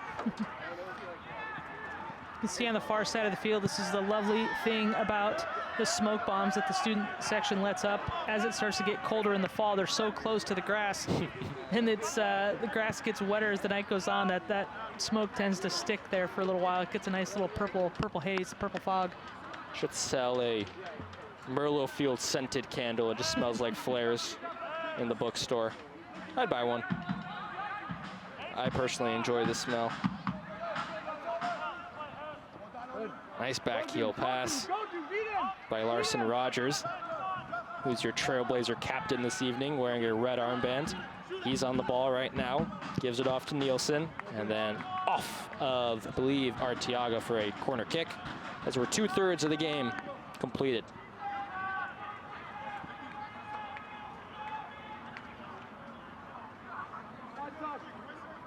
Three Oregonians in the starting lineup for Utah Tech, a couple of more on the bench and the roster. See a big contingency of Trailblazer fans, and I'm not talking about the NBA team. In swinger, George Tassaris there and by himself. That's an example of where you like the keeper to catch rather than punch. Yeah, he's in a bit of space. He's got that ball's coming right into his hands. No need for him to bat it away. And that's a good opportunity for him to just restart the attack and give Portland some composure. Again, we're looking for, Arteaga talked about it to the paper, Nick Carlin-Voigt talked about it the other night, just a 90-minute complete effort from the Pilots, and a shutout goes a long way to getting that 90-minute complete effort. They have 3 clean sheets this season. Coming against Denver, UCLA, and Cal Poly. The 3 in a 4-game stretch. This would be their first since September 16th at Denver. This is the only team Portland has played this season that is still ranked higher than them. A 3-on-5 going back, but Yippa does a good job to stay glued to the back line. Almost as a 5th defender into the box. A shot at the near post. May have hit off Yippa, it does. Bonilla first over to Yippa, giving him a high-five handshake for how he helped Bonilla defend that. Rogers coming in so dangerous off the dribble. He had so much time and opportunity. I think that was Taylor Rogers, the younger of the two. They're brothers. They're both from Albuquerque, New Mexico. Both attended. Well, they were both there. They were both in the neighborhood. Some good chemistry. If you just only recruit brothers, you have a lot of built-in. Taylor Rogers, the one who didn't start today, the younger of the two, both from Volcano Vista High School. Had the lone goal against Marquette. He's number 11. His brother is 22.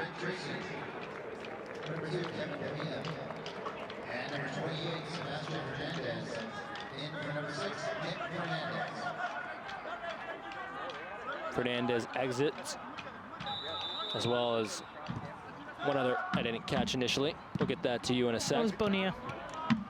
Bonilla exits the game.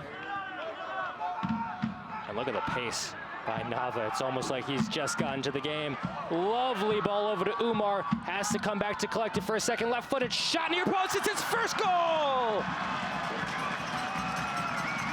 Muslim Umar has been in the real estate to grab a goal, and what a moment for him. The true freshman makes it 4 for UP. Right place, right time, and deservedly so.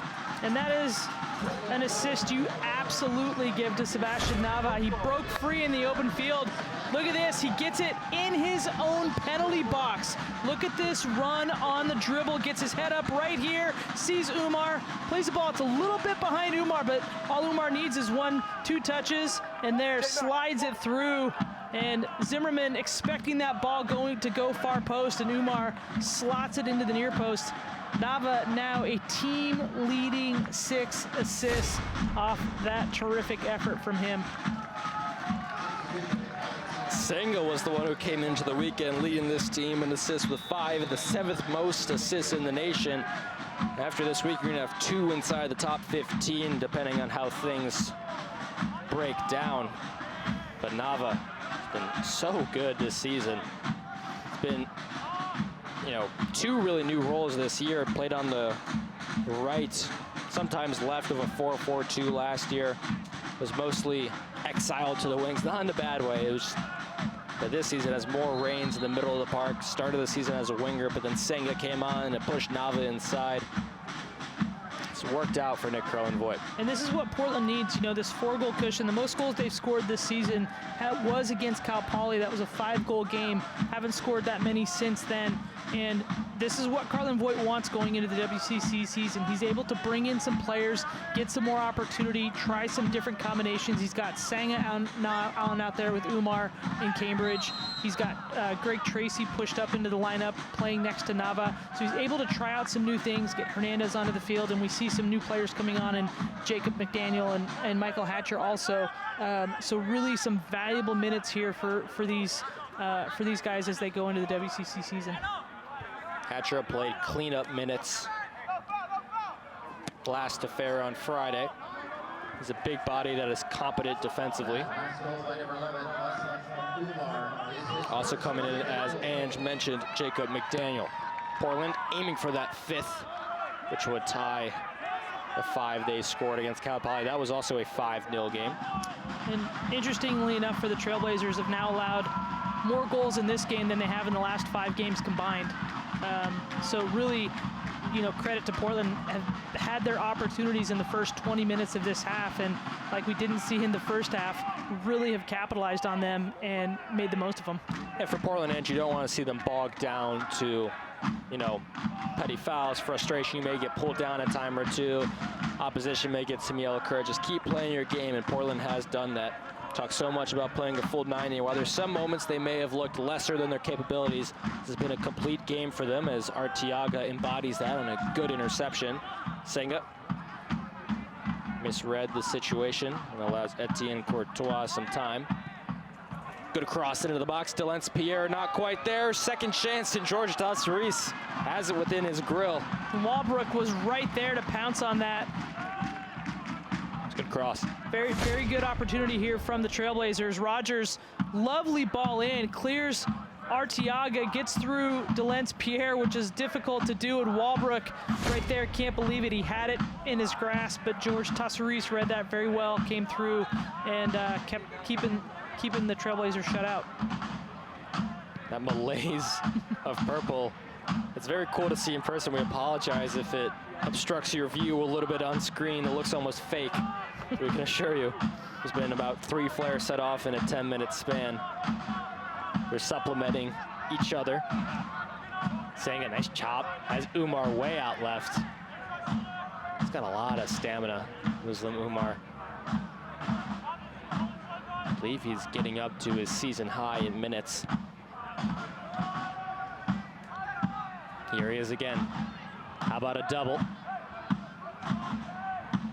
Maybe not this time. Almost broken through for the eldest Rogers. And through to Senga. Chops has a low shot with the left. Good placement, but not the velocity. Zimmerman makes a well-worked save. Goes down.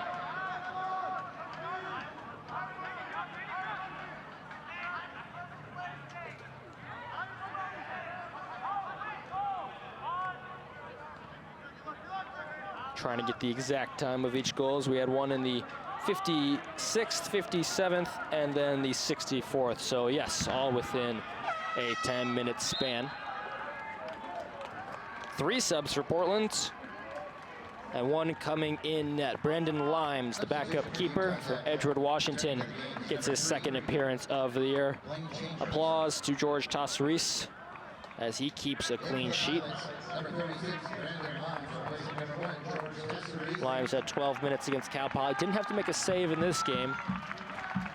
Getting about 22.5 minutes this time around. Arteaga, Tassaris, Delence Pierre, all coming out. 3 mainstay Mount Rushmore type players for this team. And with Tassaris and Arteaga, 2 players that just embody this program so well. Arteaga and Tracy, the 2 longest serving players on this team. Way back in 2018, Jake Arteaga Freshman second team, WCC all freshman, top drawer freshman second team. He's had a high pedigree with this program for a long time.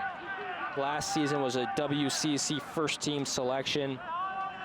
This preseason, this conference recognized him as a WCC preseason player of the year. Didn't expect it to come at the center back position. On that ranking, he was listed as a midfielder. But at the end of the season, that might change things around.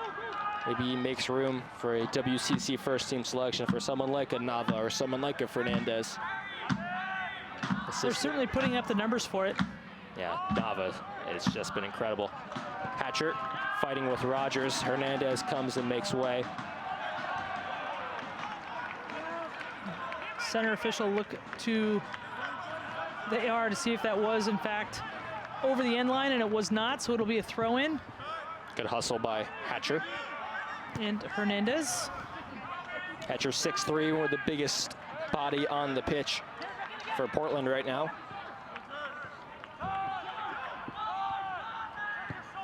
Just over 20 minutes to go. Portland scored 3 in 10 minutes after the first half opener in the 19th minute by Tibbling. He had a brace. He scored the third, which was perhaps the nicest of the night. Umar's wasn't too shabby either. Hernandez bodies, just bodies Vargas off the ball there. Nobody on this Utah Tech team has scored more than 1 goal this season. While the win may be out of sight, out of mind, it'd be nice to get some confidence going into conference play. Tracy gets hacked at. Up the line to Cambridge, and that was rather blatant. And you see the AR1 quick to get in between Blaine Chambers and Brandon Cambridge. Chambers earns a yellow card for that. Chambers knew it, and he apologized right away. That was the second lunge tackle, more or less, in the span of about 10 seconds on the Pilots. And I think in the Wolverines, the Trailblazers' attempt to get that ball back. And Ange, I think it's that kind of challenge that Nick Crumvoort said, maybe we should take Cambridge out. He's not been subbed yet, but see how much longer the Canadian winger has today. This is the type of game where it's certainly hard to pick an MVP. I may put that task on you in a few minutes. Options include Tibbling, who got the start, a brace, Nava, goal and assist, and controlling the midfield. The assist for the 4th goal was lovely. Umar showed a lot defensively and, of course, going forward. Going back to the last goal, I mean, the touch wasn't easy. A lot of players, when they have 2 chasing them, they'll stop, wait for the troops in support. Instead, he took it himself. Near post, cool finish past the 6'5" Jacob Zimmerman. I think for me, the man of the match right now has to be CJ Tibbling. His work rate, he came onto the field, got the start in the absence of Babalay, and has made the most of it. Absolutely came in and dominated that position, put himself in good spots, got his first goal through, just kind of grit, got himself in around the back post and slid through the ball. Didn't need to be pretty, but just needed to make sure it ended up over the goal line, and he did that. And then his second goal was true Tibbling fashion, just a absolute bullet strike into the net that he lined up and teed up for himself. That was the insurance goal that Portland needed. Portland was up 2-0 at that point, and as I mentioned around that time, that Portland holding that 2-0 lead has been a struggle for them the last couple of games, and the game has devolved as they try to hang on to a 2-0 lead. And Tibbling getting that 3rd goal was such a good thing for their psyche and confidence in order to make sure that they can complete this game without seeing too much scrum out there. Substitution for the Portland Pilots, Buba Fofana coming into the game, and it is going to be Brandon Cambridge's night completed. Grabbed his 4th assist of the season. Fofana capable of playing on either wing, and of course as a striker, but looks like he's going to be taking the right wing slot today. And your man of the match thus far, and CJ Tibbling coming back in, trying to grab that first hat trick for the Portland Pilots, I believe, since last season when Alejandro Pereira grabbed one against UC San Diego. Here is Senga fighting in the box, and a great sliding challenge by Etienne Courtois. Sanga was the player to watch for us for this game, and he was a good likely story given how well he's performed over the last several games. But he played midway through the first half, came out, and has only reappeared. So maybe he'll get a goal, maybe he won't, but maybe we'll see CJ Tibbling grab a hat trick. It's one of the hardest part of your jobs, Ange, picking the player to watch every game. Last year, like, it was pretty easy, you know. Yeah.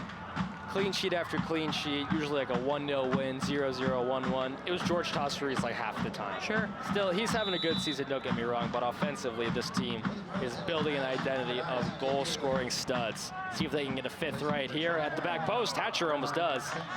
He is one of the unlikely of the 10 scorers this year. At the final goal against Cal Poly.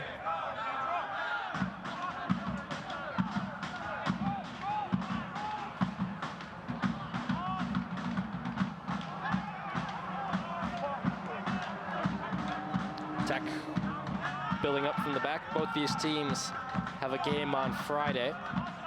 Portland will have fresh legs for that one as they face St. Mary's for the first game in conference.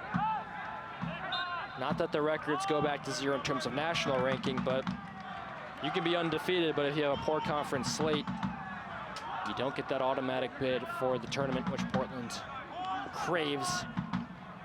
Most fun I think we both probably had in a broadcast last year was that tournament game against Seattle U. Absolutely. You should see the RPI rankings come out for the first time this season, this upcoming week also. They came out for the women last week, and I think the men will start this week. I check before every broadcast, and I always see the December 18th, 2020-21, and then I'm like, oh, come on. I think they give it about a month into the season, trying to make sure that they get, 8 to 10 games in before releasing that. Yeah, it's smart. Get some more data points for the RPI. Into the game is another Oregonian freshman for Utah Tech. He was on the ball earlier, number 19, Alejandro Valdez, a freshman from Lake Oswego. Went to Wesleyan High School. Over to Umar. It's interesting that he went to Wesleyan High School and not Lake Ridge or Lake Oswego High School. Tracy. See the freshly incoming Valdez defending number 28, Sebastian Hernandez. He's playing left wing, Hernandez right back.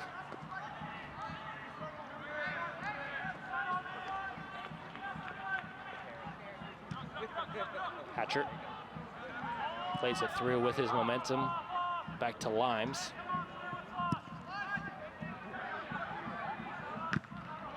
Great to see Brandon Limes get some more minutes this year and have the opportunity to do so. A solid prospect for the Pilots, and looking forward to seeing him develop.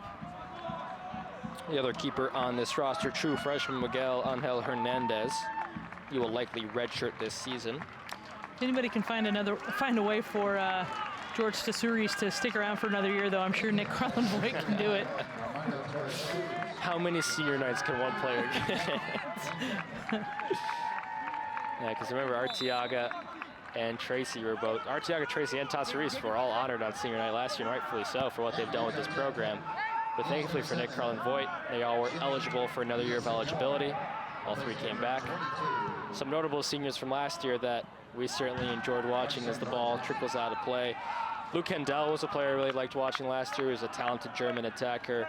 And then a player that is similar to Delancey, but O'Hara was the captain at the back for this team last year, and a reason this UP team has such a great defensive identity.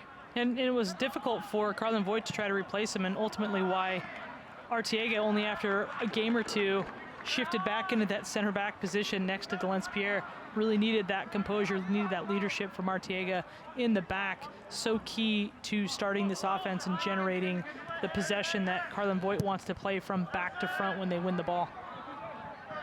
Last year's Steve Cherundolo Defensive Player of the Year was Brian O'Hara. Offensive Player of the Year was given to Alejandro Pereira, who came on late and strong. Here's Cato, excuse me, I was about to say Atem Cato, who's no longer with the team. He transferred over to Penn State. Here's Tivling, shot, and that's a hat trick. He came back in, first hat trick of the season, first since last year as well. He had a goal entering the night, and the team swarms him. CJ Tivling, have a night. He had a tap in. He had a curling shot from distance. This time, He absolutely smashed it. smashes it with the laces. Look at this run here from Umar. Tracy keeps it going, and then Fofana, just a little dish there. Tivling sees his opportunity, slides it past Shaw, slides it past Zimmerman. But look at the two different runs here. Fofana coming from behind Tivling. Tivling rotates back. So difficult to defend. Just that little switch, that simple switch, catches a team and gives that space that Tivling needs to just bury that into the far post. That's 5. That is 5, baby. Yeah, Tivling, oftentimes this season, he felt like he was on an island up top. He's getting the support here today. And contrary to that second goal where he had 2 long strides, probably took like 6 or 7 little starter steps of trying to perfectly line up that ball and stroked it into the side net. Really talented forward. And CJ Tivling did everything that he needed to do with Jacob Babalay out. Babalay had only really kind of come into that starting position. Carlin Voigt had been trying several different players in that high striker role, and your job when you are given those opportunities is to do what CJ Tibling's done. Come and make Carlin's Voigt job very difficult come next week, trying to pick a starter for St. Mary's up top. Who would you start next week? Hard to say. You know, Tivling has a hat trick. There's the second leading scorer on the team. Babalay 3 goals. They both offer something very different, which I think is a good problem to have. It really does depend on who you're playing and really what you need that central striker position to accomplish for you. And Babalay is usually someone, even when he was the first choice striker, was only really playing 45 to 60 minutes a game. So wouldn't be surprised if you see a pretty even split between the two for St. Mary's. If one's working, keep driving the car. If it's not, switch the driver.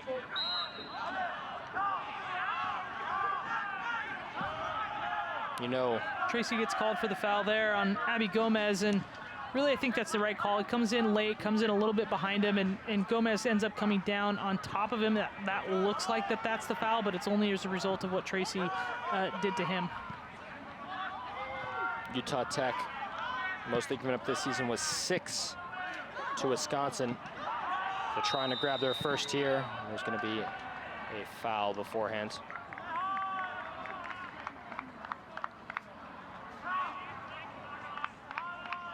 Would you say this is the best game Portland has played so far this season? Well, it's certainly been the most complete. It's something that, you know, we've talked about for the last couple of games. You've heard, again, we've referenced the Oregonian article this week. Nick Carlin Voigt talked about it the other night after their win over Bakersfield, of just seeing a more complete game from them from the first to the final whistle. And this is what we've seen from them, is much better, much more patient in possession, really trying to find those opportunities for each other. We saw it just on Tibling's goal, that rotation between him and Fofana to open up space. We haven't really seen that too often, and we're seeing that a lot more tonight. And just the different types of shot creation that they've had as a team has been much better. Now you can talk about the different level of opponents that they've played and how that's played into it, but if you're going to be a team that is trying to push into the top 10, you want to be continually thought of as a top 10 team in the country. Then when you play teams, you have to dismantle them. When you have to come in and absolutely take them apart and show that this is why you are deserving of a top 10 team in the country status. The 2 center backs in for Portland right now are Jalen Rodwell and Michael Hatcher, 2 sophomore defenders. Rodwell, if we rewind to the start of last year, was the starting center back for Delence Pierre, as Delence Pierre was out with injury. And then once Pierre came back, he went to the bench. And he actually started this season as well. Started the opening game of the year. The center back from New Zealand, Yippa, playing that novel role as dribbling it up from the back line, progressing it to the midfielders. Into Tibbling, first time shot, and whew, almost the shoulder. He's Tibbling all smiles. a man in form, why wouldn't you be? That's well taken from Tibbling on the angle, on the run. To try to even get that shot on frame as close as it was is so difficult. That's so easy to just put it wide the near post or blast it across, almost out for a throw-in on the far side of the field, but does well to keep it. Fofana to Tibbling, make it 4! How many times can you celebrate? CJ Tibbling wants to find out. His crowd, his squad, everyone in purple cheering his name. CJ Tibbling, 4 goals. Wow. Right place at the right time. Give props to Fofana. That's his 2nd assist in a row. Fofana and Tibbling just feeling it tonight, and Tibbling's 2nd sliding goal of the game. Zimmerman, nothing really he can do there. Had to come out and challenge like he did, but absolute credit to Fofana for putting that ball on a dime. George Tasseries gives him a big hug afterwards. How are we feeling about the Man of the Match award so far? Yeah. Is that a fair call? He heard me even like putting it up for discussion. He said, shut up. He said, here's 2 more. Yeah, we had that discussion in the 70th when we were hanging out on a CJ Tibbling brace. I saw Tibbling play this summer in USL League 2, and I was right up and close and personal with him. You can really tell how big and physical he can be. Puts his back to net. But the speed he's shown today is not something that was on display in summer or really in preseason either. And it's you know, he uses his size and athleticism so intelligently. You watch him break in different areas and different spaces. His 3rd goal for the hat trick, again, how he saw Fofana coming over his left shoulder to receive that ball so that he could just dip back and find himself in open space. He's finished in a variety of different ways tonight, and really just how smart he is in the opportunities that he does take to shoot versus pass. The funny part is you don't often score 4 goals and your side scores a penalty that you didn't take. Could have 5. Hatcher diverts the danger well over to Hernandez. Fun part about a 6-0 game, you just see a lot of new faces. Someone like Michael Hatcher is fun to watch in the back line. In midfield, McDaniel, who's only played 12 minutes this season, but actually got an assist in those 12 minutes. The player from Hillsboro, Oregon, went to Lincoln High School. One game, CJ Tibbling has put him up, tied for the team lead in goals scored with Brandon Cambridge. Cambridge thought he was going to be safe, but I talked about it on Friday that 5 of the 8 WCC awards so far this season have gone to pilot players. I can say at least the offensive player of the week is probably going to go to another player in purple. Not sure how it doesn't at this point. It's been a 3-week span as Umar has it, trying to grab his brace. Umar was trying to take it off the volley there. As we see the pilots playing through the smoke from the smoke bomb.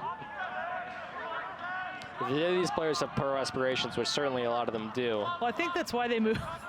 to be fair, I think that's why Portland used to have the kettle corn people are moved corners. Yeah. They used to be in the corner as you're facing the screen to the left, and they used to make the kettle corn during the game. And I think players and especially from the opposition were like, can you really not do that? And it's felt bad for them, but that was definitely something that had to happen. But the smoke, a little bit of a different story.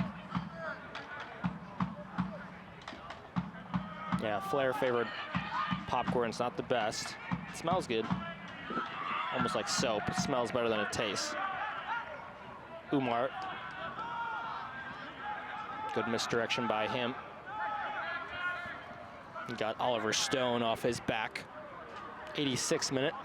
I misspoke a little bit earlier. Utah Tech gave 6 goals against Marquette, 5 goals against Wisconsin. But this would be, scoreboard-wise, their worst result of the year because they lost 6-1 to Marquette and 5-0 to Wisconsin. Portland best of those two. And for Portland, their best result of the year so far, besting their Cal Poly 5-goal performance. Yeah, I'll have to look because I remember I did the research after the 5-0 performance against Cal Poly. That was their best result going back to UC San Diego in 2021, but I'll have to look at the last time they scored 6 against a D1 team. I remember there was a few games during 2020, and I'm not going to count like the 14-0 versus Multnomah, but I'll go through the record book before next week and let you know. That was a good service and a shot, bar down. Not sure if it's in or not. Limes is hearing the vibration of the post. Woo. The way that bounced out, I'm going to say no. Usually you'd see it bounce higher and closer if it's going to bounce down and over the line. But the way that bounced down and out, that angle that it came out at, I'm going to say no goal. Great striking ability. I believe that was Carlos Vargas.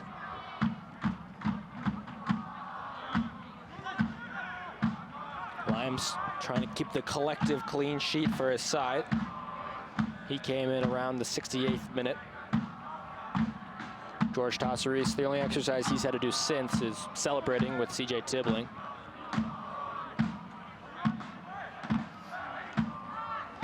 Not sure if his family, who's 8 or 9 hours ahead in Sweden right now, is watching, but they'll probably receive some great texts when they wake up.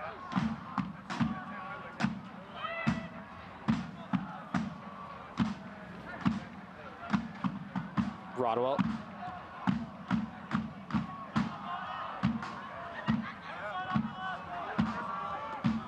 Portland open up conference play Friday night versus St. Mary's.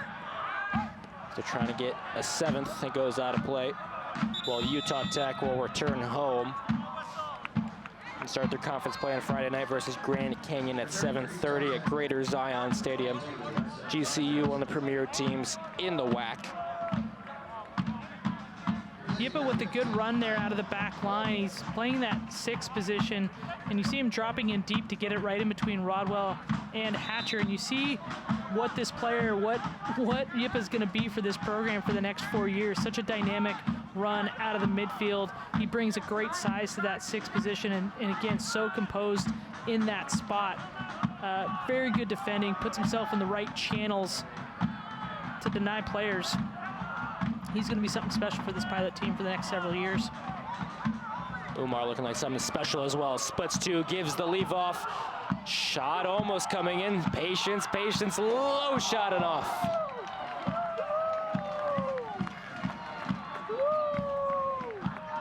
That was number 31, Armando Torres Cruz, who's only played 3 minutes in his UP career before tonight, but almost got a goal there. And lovely passing here. Look at Umar just slot that through. Cruz gets it going one way, but can't quite get the connection coming back the other way. I initially thought it was just wide, but that one was a good save by Zimmerman. Portland, another opportunity for their 7th on a far side corner, going towards the back post. Chips off the head of one. Hatcher, playing like a winger, tries to get the cross off and sees it go out. And it's going to be a foul instead on him. Under a minute to go, 30 seconds left in the game. How do you keep your team disciplined after a result like this? Because it's all fun and games for tonight, maybe even in tomorrow, but Nick Cronvoid's going to have to refocus his side. Well, I mean, you look at the opportunity of so many players that that could play for longer than 5 or 10 minutes. This is how you keep them disciplined. This is what you want. Your teammates want to play. You want to give everybody in your team the opportunity to play. So if you want to see other players come in and perform well, you have to perform well yourself and create those chances for them. So I think, you know, this is what comes from hard work. This is what comes from an end-to-end performance. So I don't think that Carlin Voigt's going to have problems keeping his team motivated, because this is the first complete game. We asked for it in the open. This is the first complete game that we've seen from this team this season, and this is the result. Final score at Merlot Field, 6-0 in favor of the Pilots. An excellent outing, the most goals they've scored in a few years. We'll have to check the record books on that one. Headline of the night, CJ Tibling's 4 goals. We'll look at those and the other 2 and the highlights on the other side of this break. Stay tuned, you're going to want to see all the action played back. I'm Adam Sussman. We're going to stay here at Merlot Field amongst the malaise of purple smoke. What an entertaining night in Portland, Oregon.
Back at a celebratory Merlot Field as you see the man of the match on your screen right now. CJ Tibling, 4 goals. Only had 1 this season beforehand. Goals in the 19th, 57th, 78th, and 83rd. All equally impressive, Ange. I mean, maybe the 4th was the best, but it's hard to pick just one. It's hard to pick just one. I think I myself might go with the 3rd one, but it starts here in the early going with Brandon Cambridge making a great run into the penalty area. CJ Tibling, Gurman Sanga in the area. Tibling's the one that gets it, though, right there on the end of it with the bottom of his shoe, it looks like. And then Portland kept it going in the second half, starting with this penalty earned. And Nava doesn't hit it particularly well, but gets it Zimmerman going in an awkward position enough to score it. And then it was the CJ Tibling show from here. Big strides, just punches it through, comes in. Zimmerman, you see his positioning there. Tibling does what he needs to tuck it away and give the Pilots that 3-0 lead, and a celebration worthy of his performance tonight. Yeah, goals kept on coming. Nava may have had a poor strike on the penalty, which was still a goal, but this was certainly worthy of the points he's going to get from the assist. Barges all the way up the right flank and then gives over to Muslim Umar, who scores his first goal as a Pilot. And it really gets the opposition to thinking he's going to go far post with where he's set up and how he's so good at chopping the ball, but slots it right there at the near post. And hard to say how they could have done better there, but right here, Tibling That's just punctuates his performance. That's a striker's finish if I've ever seen one before. Drifts himself out wide, finds himself in that good spot that he puts himself in, just smashes it through. Past Shaw, past Zimmerman, and yeah, absolute punctuation on a very dominating performance from Tibbling and the Pilots. Had one more, similar to the first. Fofana again with the assist. It's almost a bookend. Wanted to bookend his performance. Exactly. He did it with everything, maybe bar a header, but there'll be time this season. And now Nick Carlin-Voigt has a difficult decision to see if CJ Tibbling is going to start next game or if Jacob Babalak, coming back from yellow card accumulation suspension, will start up top. That's a problem that's not going to keep him up at night, but maybe one that's going to be solved in practice this week. As a coach, it's a good problem to have. You know, you want a player, you give CJ Tibbling the opportunity to come in and do something special, and he did just that, and now it's on Nick Carlin-Voigt's plate to make that decision. And, you know, again, a good problem to have. Whoever's going to be coming in off the bench is going to be riding high, full of confidence, just because of how they've been playing the last several games. Portland opens up their conference slate, the WCC, on Friday against St. Mary's, and then they start a road slate, San Francisco, and then one more out-of-conference game midseason against Oregon State. That's always a fun one. You'll be on the call for St. Mary's. It's a big enough game that they kick me out of here, bring in Ann. So that's going to be a fun game on Portland CW nonetheless. And that October 22nd game versus LMU is the only home game that any fans watching that are in the Portland area will have the opportunity to watch this team, other than next week versus St. Mary's. That October game is the only chance in October to watch them at home. So definitely get out to Murillo Field, watch this team play in person, because they are something special. Hey, I may make the trek down to Oregon State. Corvallis at Paul Lorentz Field is always a fun atmosphere, especially if it's going to be a night game. Your man of the match, of course, CJ Tibbling. We're going to end on that note because Tibbling, we've said enough about him. We're going to be raving about him all week. I've been Adam Sussman, joined by Angela Harrison. Thanks so much. We'll talk to you next Friday against St. Mary's.